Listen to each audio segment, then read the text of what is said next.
Hello student, स्वागत है आप सभी का आज की एक और नई वीडियो में। आज इस वीडियो में हम आपको कक्षा 5वीं विषय हिंदी का पेपर बताने वाले हैं। यहाँ पर हम कक्षा 5वीं हिंदी विषय पेपर के सभी प्रश्नों को देखेंगे और साथ में इस वीडियो के माध्यम से सभी प्रश्न के उत्तर को भी हम देखने वाले हैं। तो वीडियो को ध्यान से ज़रूर देखिएगा। साथ में अगर आप हमारे चैनल पर नए हैं तो चैनल को सब्सक्राइब कर लीजिए, जिससे आने वाली सारी इंपॉर्टेंट वीडियो सबसे पहले आप ही को मिले। साथ में इस वीडियो को लाइक करके अपने बाकी बच्चे दोस्तों के साथ भी शेयर कर दीजिए। यहाँ पर आप देखेंगे हमारे पास राज्य शिक्षा केंद्र मध्य प्रदेश भोपाल अर्धवार्षिक मूल्यांकन सत्र 2025-26 विषय हिंदी कक्षा 5वीं का पेपर है।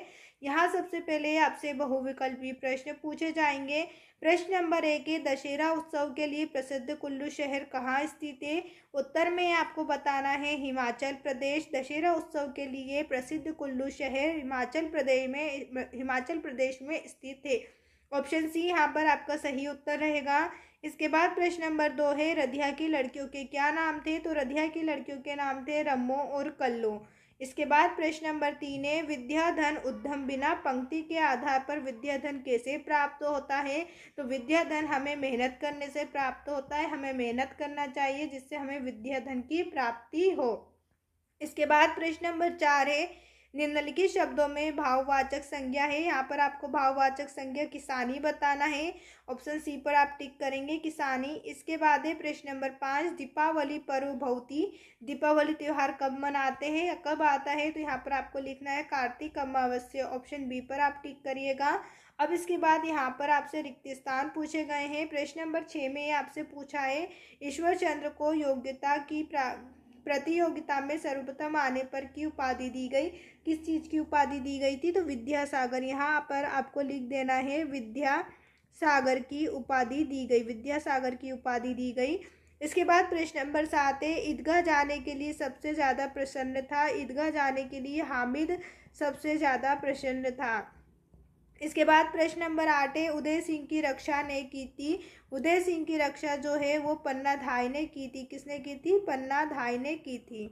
प्रश्न नंबर 9 है, हमारे राष्ट्रीय ध्वज में रंग की पट्टियाँ होती हैं। कितने रंग की पट्टियाँ होती हैं? 3 रंग की। यहाँ पर आपको 3 लिख देना है। 3 रंग की पट्टियाँ होती हैं। प्रश्न नंबर 10 है, मही का अर्थ है। तो यहाँ पर हम लिखेंगे मही का अर्थ पृथ्वी होता है। आपको यहाँ पृथ्वी लिखना है। इसके बाद यहाँ पर आपसे अति लघु उत्तरीय प्रश्न 2 नंबर में पूछे जाएंगे, तो आप ये सभी प्रश्न पढ़ लीजिए। इसके बाद मैं सीधे आपको इनके उत्तर की ओर ले चलती हूँ। प्रश्न है, दीपक से हमें क्या प्राप्त होता है? उत्तर में आप बताएंगे, दीपक से हमें स्वयं जलकर दूसरों को प्रकाश यानी कि ज्ञान देने की प्रेरणा मिलती है। प्रश्न नंबर 12 है, दिए गए शब्दों का प्रयोग कर संस्कृत में एक एक वाक्य बनाइए। अत्र से हम वाक्य बनाएंगे राजा अत्र गच्छति और सर्वत्र से हम बनाएंगे ईश्वर सर्वत्र अस्ति। प्रश्न नंबर 13 है, हमारे राष्ट्रीय ध्वज को तिरंगा क्यों कहते हैं? उत्तर में लिखेंगे, हमारे राष्ट्रीय ध्वज को तिरंगा इसलिए कहते हैं क्योंकि इसमें 3 रंग की पट्टियां हैं, केसरिया, सफेद और हरा। इसके बाद प्रश्न नंबर 14 है, कमल लोचन का अर्थ है। कमल लोचन का अर्थ होता है कमल के समान आंखें। यहाँ पर लोचन का मतलब क्या बताया गया है? आंखें, यानी कि कमल के समान आंखें। प्रश्न नंबर 15 है, गढ़ आला सिंह गेला का क्या आशय है? तो यहाँ पर हम लिखेंगे, गढ़ आला सिंह गेला का अर्थ है किला तो जीत लिया लेकिन शेर चला गया। इसके बाद है प्रश्न नंबर 16, रश्मि आम खाती है वाक्य में किसका क्रिया का कौन सा प्रकार है? तो इस प्रश्न का उत्तर देखने से पहले अगर अभी तक आपने हमारे चैनल को सब्सक्राइब नहीं किया है तो चैनल को सब्सक्राइब कर लीजिए और साथ में इस वीडियो को लाइक करके अपने बाकी सभी दोस्तों के साथ भी शेयर कर दीजिए। यहाँ पर इस प्रश्न का हम उत्तर देखेंगे, रश्मि आम खाती वाक्य में सकर्मक क्रिया है। इसके बाद यहाँ पर आपसे लघु उत्तरीय प्रश्न 3 नंबर में पूछे जाएंगे। प्रश्न है, दशहरे के पर्व को कैसे मनाया जाता है? उत्तर में लिखेंगे, दशहरा मुख्य रूप से रामलीला के मंचन, रावण दहन और विभिन्न प्रकार के मेले लगाकर मनाया जाता है। प्रश्न नंबर 18 है, तवे से रोटियां उतारते समय किस वस्तु का प्रयोग किया जाता है और क्यों? उत्तर में लिखेंगे, तवे से रोटी उतारते समय चिमटे का प्रयोग किया जाता है ताकि आपका हाथ गर्म तवे और रोटी से जलने से बच सके। प्रश्न नंबर 19 है, बनवीर तलवार लेकर महल में क्यों गया? उत्तर में लिखेंगे, बनवीर तलवार लेकर महल में कुंवर उदय सिंह की हत्या करने गया था ताकि वहां स्वयं मेवाड़ का सिंहासन हथिया सके। प्रश्न नंबर 20 है, दिए गए संज्ञा शब्दों के विशेष शब्द में बदलो। भलाई को हम लिखेंगे भला, इसी प्रकार गुण का हम लिखेंगे गुणी और दया का हम लिखेंगे दयालु। अब अगला प्रश्न यहाँ पर आपसे पूछा है प्रश्न नंबर 21। नीचे दिए गए अपठित पद्यांश को पढ़कर दिए गए प्रश्नों के सही उत्तर दीजिए। यहाँ पर आप पद्यांश खुद से पढ़ लीजिए, उसके बाद मैं आपको उत्तर बताती हूँ।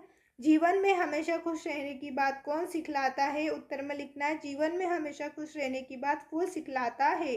प्रश्न नंबर 2 है समय किसका मित्र है? उत्तर में लिखेंगे समय कर्म और सत्य से प्रेम होता है। समय कर्म और सत्य से प्रेम होता है। समय उसका मित्र होता है। प्रश्न नंबर 3 है वक्त का समानार्थी शब्द पद्यांश में ढूंढ कर लिखिए। वक्त का समानार्थी समय आपको बता देना है। इसके बाद प्रश्न नंबर 22 है निम्नलिखित शब्दों के अनेकार्थी शब्द लिखिए। जैसे पन्ना का आपको बताना है पत्ता और रत्न होता है। उत्तर का हम बताएंगे जवाब दिशा या फिर बाद में। काल का आप बता सकते समय, मृत्यु या फिर यमराज। अब इसके बाद अगला प्रश्न है दीर्घोत्तरी प्रश्न। यहाँ पर आपसे 5 नंबर में ये प्रश्न पूछे जाएंगे। प्रश्न नंबर 23 है स्वामी भक्ति से क्या अभिप्राय है? उत्तर में लिखेंगे स्वामी भक्ति से अभिप्राय अपने मालिक की हर संभव सेवा करना है। यह किसी स्वामी के प्रति निष्ठा और सच्ची वफादारी को दर्शाता है। अगला प्रश्न नंबर 24 है।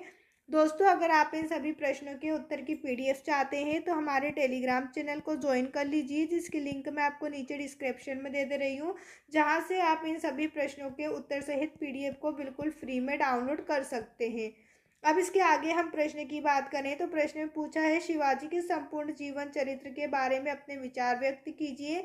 उत्तर में लिखना है शिवाजी का जीवन एक असाधारण योद्धा, रणनीतिकार और प्रशासक रहा, जिन्होंने एक मजबूत मराठा साम्राज्य की नींव रखी। उनका जीवन संघर्ष, साहस और बुद्धिमान से भरा था। प्रश्न नंबर 25 है अपने विद्यालय के प्रधान अध्यापक को भाई बहन के विवाह में जाने के लिए 3 दिन की छुट्टी हेतु प्रार्थना पत्र लिखिए। तो यहाँ पर मैंने प्रार्थना पत्र लिख रखा है, आप चाहें तो इसका स्क्रीनशॉट ले लीजिए या फिर टेलीग्राम को ज्वाइन करके इस PDF को डाउनलोड कर लीजिए, जहाँ आपको सभी प्रश्नों के उत्तर मिल जाएंगे। इस तरीके से आपका यहाँ पर प्रार्थना पत्र कंप्लीट होगा। अब इसके बाद अगले प्रश्न की हम बात करें तो यहाँ पर आपसे प्रश्न नंबर 26 में पूछा है निम्नलिखित में से किसी एक विषय पर निबंध लिखिए। सबसे प्यारा देश हमारा, मेरा प्रिय खेल, वृक्षारोपण। यहाँ पर मैंने सबसे प्यारा देश हमारे ऊपर एक निबंध लिखा है, आप चाहें तो ये परीक्षा में लिख सकते हैं। उम्मीद है आपको हमारी ये वीडियो पसंद आई होगी। अगर अभी भी कहीं डाउट है तो आप मुझे कमेंट करके ज़रूर बताइएगा। साथ में हमारी वीडियो कैसी लगी ये भी ज़रूर बताइएगा। वीडियो देखने के लिए आप सभी का धन्यवाद।